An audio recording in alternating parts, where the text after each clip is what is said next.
He didn't raise his voice. He didn't need to. Sitting across the table, he slid a folder toward me and said my attendance issues made me a liability. In that moment, I felt the heat rush to my face, not from guilt, but from shock. I had given years to this place, built systems they depended on every hour, and now I was being erased with paperwork that wasn't even true. I didn't argue. I didn't beg. I walked out calmly, knowing something he didn't. If you've ever been pushed aside unfairly at work, stay with me and tell me your story in the comments. The morning started like any other, quiet and predictable, the kind of calm that comes from knowing exactly what you're responsible for and knowing you're good at it. I was already at my desk, coffee cooling beside me, reviewing reports and checking numbers the way I had done for years, when he appeared without warning. No knock, no greeting, just a shadow falling across my screen. He stood there too close, expensive suit, confident posture, eyes scanning my workspace like he was inspecting property he already owned. He introduced himself with a tone that wasn't meant to invite conversation. He was in charge now, he said. Operations, efficiency, change. The words were smooth, rehearsed, the kind people use when they want to sound decisive without understanding what they're talking about. He asked what I did here. Not curious. Testing. I explained calmly, choosing simple language because I'd learned long ago that confidence doesn't need decoration.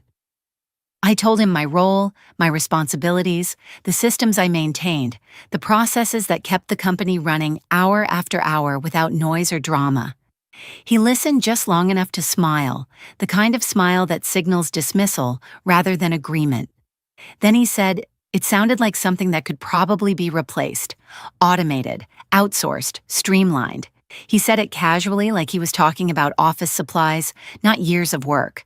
I felt something tighten in my chest, but my face didn't change. I'd seen this before. New leadership with borrowed authority always arrived the same way.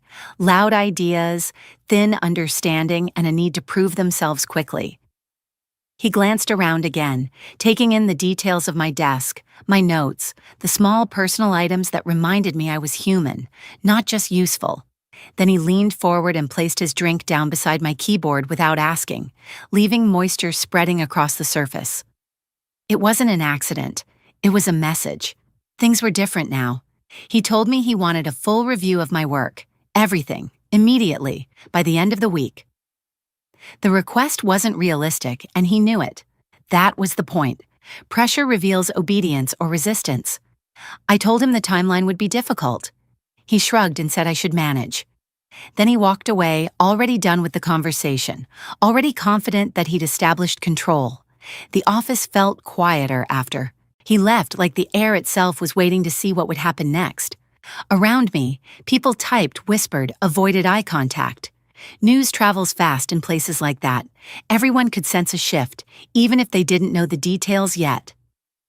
I stared at the faint ring forming on my desk where his drink sat, watching it soak into the surface, and I understood something clearly. This wasn't about performance. It wasn't about improvement. It was about dominance. And people like him always underestimated the danger of pushing someone who stayed calm.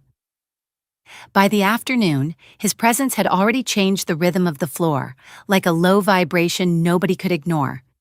Emails started landing with his name on them, copied to people who'd never been involved before, full of words like optimization and accountability. None of them asked questions. They made assumptions. Meetings were scheduled without context, then rescheduled without explanation. At one point, I caught my name on a department-wide message announcing a review of individual output alignment, which was corporate language for singling someone out without saying it directly.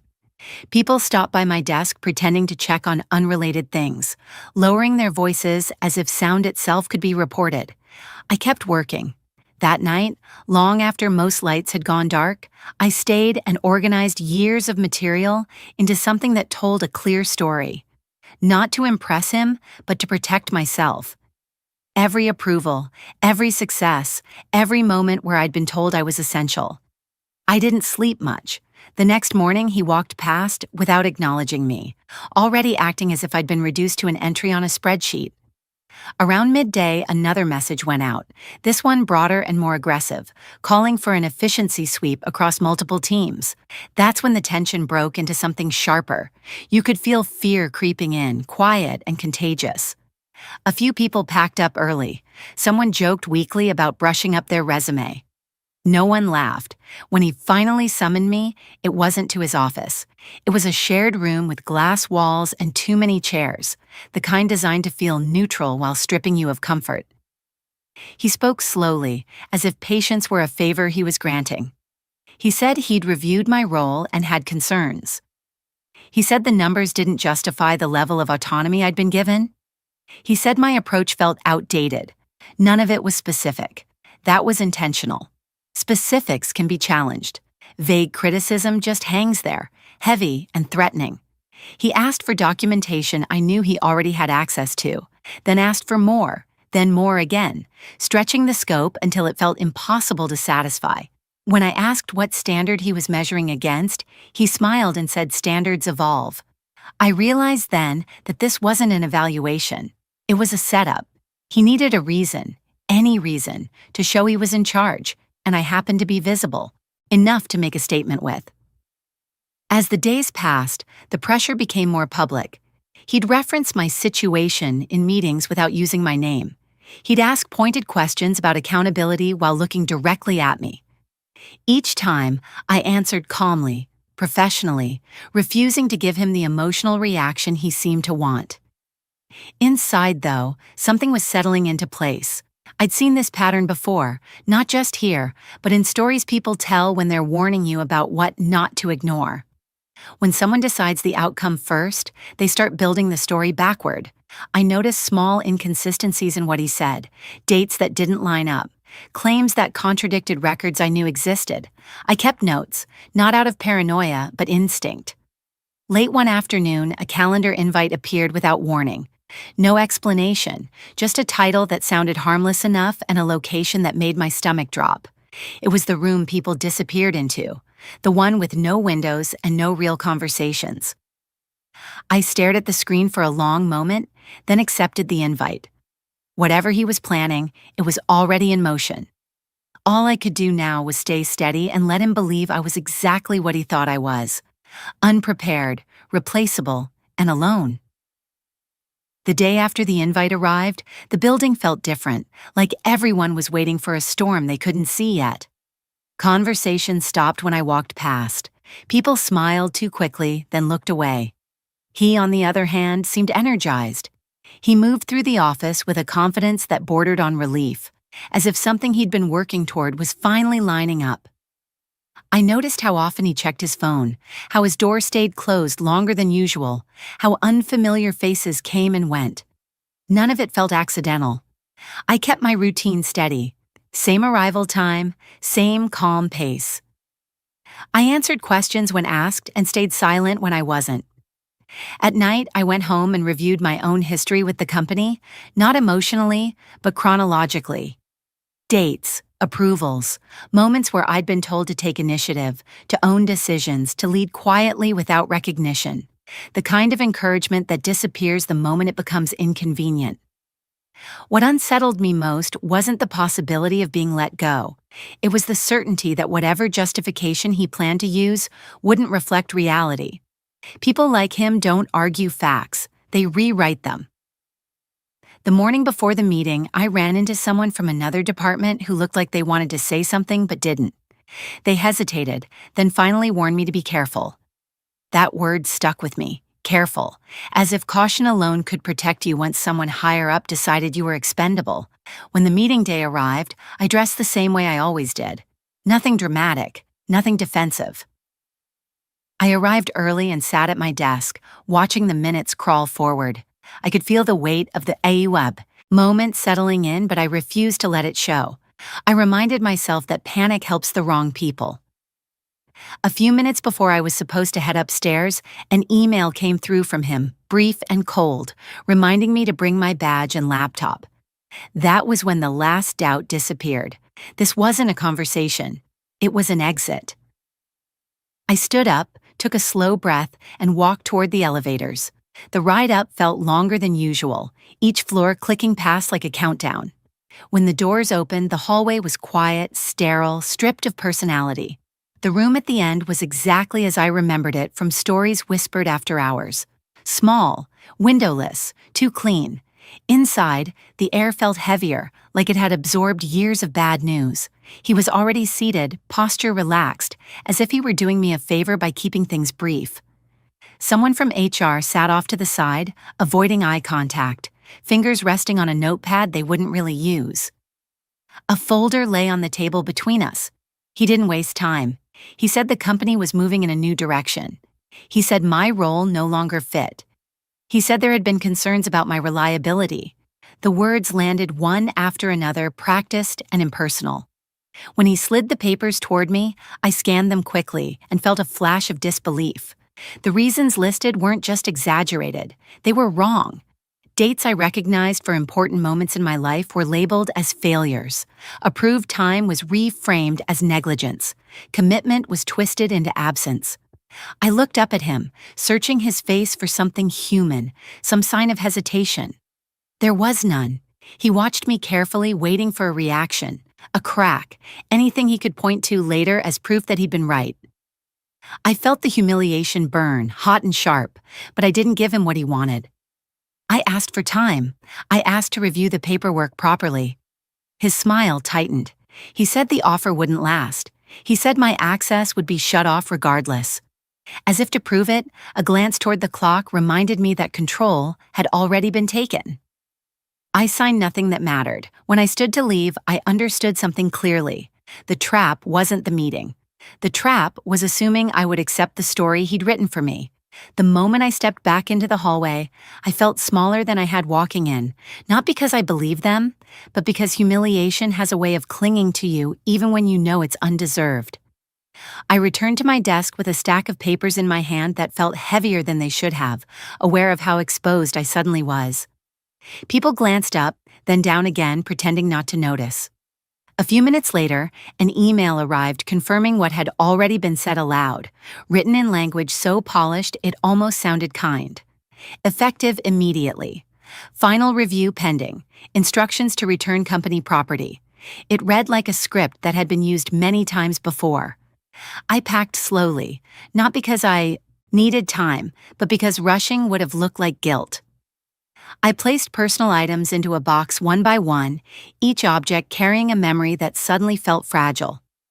A notebook filled with careful handwriting, a framed photo I'd kept turned slightly away from view, the mug I used every morning. No one offered to help.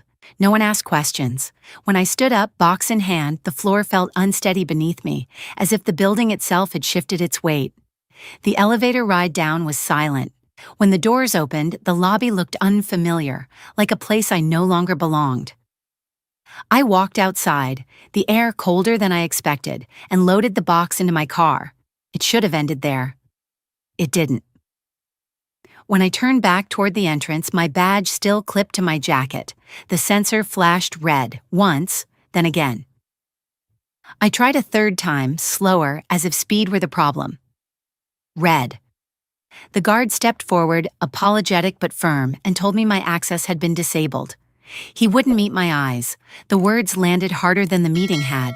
That small, impersonal rejection, delivered without cruelty but without choice, stripped away whatever dignity I'd been clinging to. People walked past behind the glass, swiping their badges, moving freely through a space I'd been locked out of minutes earlier. I nodded, thanked him, and stepped away, my face burning. The drive home blurred together. Traffic lights changed. Cars merged. My hands moved on the steering wheel automatically, like muscle memory had taken over where thought failed. When I reached my apartment, I set the box down by the door and stood there for a long moment, unsure of what to do next. I made tea out of habit, though I barely tasted it. Then I sat at the table and opened the paperwork again, slowly, carefully, line by line. That's when the shock gave way to clarity. The accusations weren't random, they were constructed. Dates were chosen deliberately. Language was precise enough to sound official, but vague enough to discourage challenge. I pulled out my calendar and started checking each claim, not emotionally, but methodically. One entry after another fell apart under scrutiny. A meeting mislabeled as absence. Approved time rewritten as abandonment. Work completed, reframed as non-compliance. By the time I reached the last page, my hands were steady again. This wasn't a misunderstanding. It was a decision dressed up as documentation. I opened my laptop and began gathering proof. Not because I needed reassurance, but because evidence has weight and I could already feel the balance shifting. Outside, the day carried on as if nothing had happened. Somewhere in that building, he was probably congratulating himself, believing the story was finished. I sat there in silence, surrounded by quiet evidence of a life temporarily dismantled, and made a promise to myself. I wouldn't shout. I wouldn't plead. I wouldn't disappear. The worst part of what he'd done wasn't the lie. It was the assumption that I wouldn't notice. That night, after the initial shock wore off, something quieter took its place. Not anger, not fear, focus. I slept a few hours, woke before dawn, and sat at the table with a notebook and my laptop, treating the situation the way I treated every complex problem I'd ever been trusted with, step by step. I didn't replay the meeting or the badge reader or the looks on people's faces. I stayed with facts. I listed every claim made against me, and next to each one, I wrote what I knew to be true. Then I verified it. Carefully. One accusation at a time, unraveled under even light pressure. A date marked as an unexplained absence aligned perfectly with a scheduled meeting I'd attended in person. Another supposedly missed afternoon matched an approved request submitted weeks in advance. Each confirmation steadied me further. This wasn't about interpretation or opinion. It was about records, and records have a memory longer than people expect. I noticed patterns in the way the claims were worded, small repetitions that suggested they hadn't come from multiple sources, but from one hand. That realization shifted something important. This wasn't a system failing, it was a person using the system. I reached out quietly to someone I trusted, not to vent, but to ask a simple question about process. The answer confirmed what I suspected. There were safeguards in place.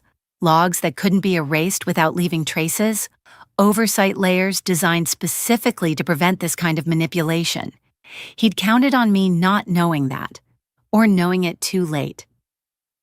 I organized everything into a clean timeline, attaching proof without commentary, letting the facts speak in their own language. As the morning light crept across the table, I felt something close to calm. By midday, I'd made one call. I explained the situation without emotion, just the sequence of events and the inconsistencies. I was told not to respond to anything yet, to wait, to let the right people see what they needed to see. That waiting was harder than the confrontation had been. Silence always feels heavier when you know something is coming. The hours stretched. My phone stayed face down. I forced myself to eat, to step outside, to remind myself that my worth wasn't tied to how quickly this resolved. Late that evening, a message arrived that changed the temperature of everything. Short, formal, requesting clarification, not from him, from someone higher, much higher. That was when I understood how badly he'd miscalculated. He thought authority flowed in one direction. He thought once a door closed behind me, the story ended. He hadn't considered that stories can reopen themselves when the wrong details are forced into them. I didn't respond immediately. I waited until the next morning, reviewed everything once more, and sent a measured reply. No accusations, no demands, just alignment between claims and records. Presented clearly, the response came faster this time. Meetings were being scheduled, questions were being asked. I wasn't invited to those rooms yet, but I could feel the ground shifting under someone else's feet now. That night, I slept deeply for the first time since it began. Not because it was over, but because I knew it no longer belonged to me alone. Whatever happened next would happen in spaces he couldn't control, among people who didn't benefit from protecting his version of events. I sat back, hands wrapped around a warm mug, and allowed myself one quiet thought. He'd tried to end this cleanly and quickly. Instead, he'd created a record that would follow him far longer than he expected. The call came sooner than I expected, not from him, not even from anyone who had sat in that small room, but from an assistant whose tone was careful in a way that signaled importance. I was asked to attend a meeting the following morning, and I was told to bring nothing except myself. No instructions, no agenda, just a time and a location that sat several floors above the places I'd ever been invited before. When I arrived, the atmosphere was different from anything I'd experienced in that building. Quieter, heavier, stripped of the casual confidence that usually fills executive spaces. He was already there when I walked in, seated along the side instead of at the head, posture rigid, eyes fixed on the table. That alone told me more than any email could have.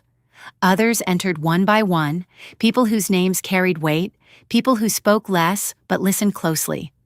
The meeting began without pleasantries. Questions were asked directly, not theatrically, and the answers required documentation, not opinions. I was asked to explain my role in plain terms, not to justify it, just to describe it.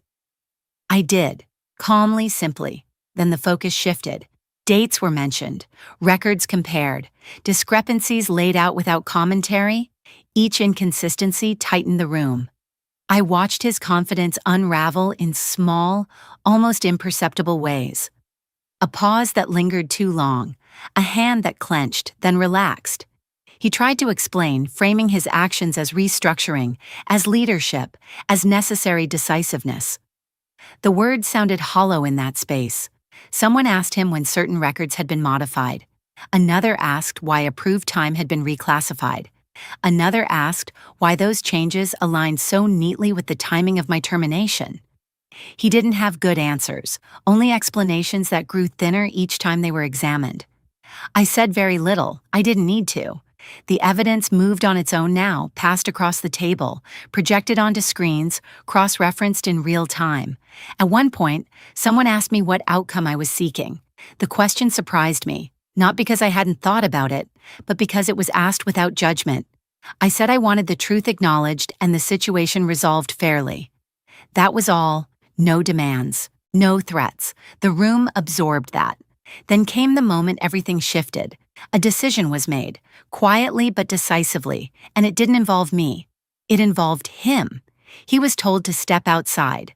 He stood slowly, looking around as if expecting someone to intervene, to soften the moment.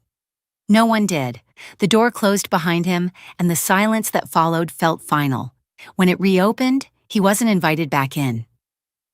The conversation moved forward without him, focused now on repair rather than blame. I was offered options, laid out clearly without pressure. Stay under revised terms with acknowledgement of what had occurred, or leave with resolution, closure, and compensation that reflected both contribution and damage done. I asked for time to consider, and that request was respected in a way his never had been. When I left the building that day, I wasn't escorted. No one took my badge. No one avoided my eyes. The elevator ride down felt different than the one before, not triumphant but steady. Outside, the same street hummed with the same traffic, but I felt separate from the chaos now, grounded in something solid. Later that evening, a message arrived confirming what I already knew. He was gone, effective immediately. The explanation was brief and neutral, stripped of drama. I read it once and set the phone down. The satisfaction I felt wasn't sharp or loud. It was quiet and complete. Not because he'd fallen, but because the lie had. And with it, the illusion that power can exist without consequence. I didn't rush my decision, even after everything shifted. When you've spent years being measured by urgency, learning to move at your own pace feels almost rebellious. I took the weekend to think, not about what I was owed, but about what I wanted my life to look like after the noise faded. I walked through my neighborhood, watched people load groceries into trunks, listened to ordinary conversations float past me, and reminded myself that endings don't have to be dramatic to be final. The options laid out in front of me were fair, even generous, and that mattered, but fairness alone isn't the same as trust. Something had broken in that building, and no document could fully repair it. On Monday, I returned one last time, not as an employee, not as a problem to be managed, but as someone closing a chapter deliberately.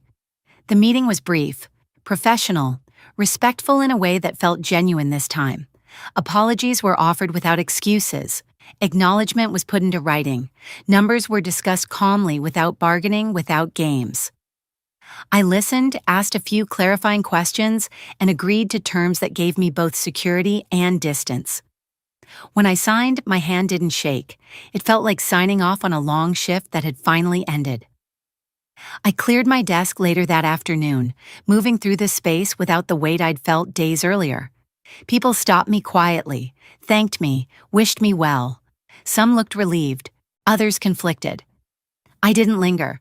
I left my badge on the desk, slid my box into the car, and drove away without checking the mirror.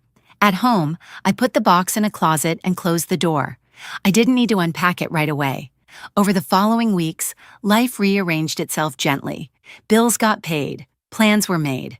I took time I'd never allowed myself before, time that wasn't scheduled or justified. I slept better. I smiled more easily. Occasionally, a message would come through asking for clarification, insight, a final thought. I answered when it felt appropriate, ignored the rest. I wasn't angry anymore. Anger requires proximity. Distance gave me something better, perspective. One afternoon, a handwritten note arrived in the mail. It was brief, careful, sincere.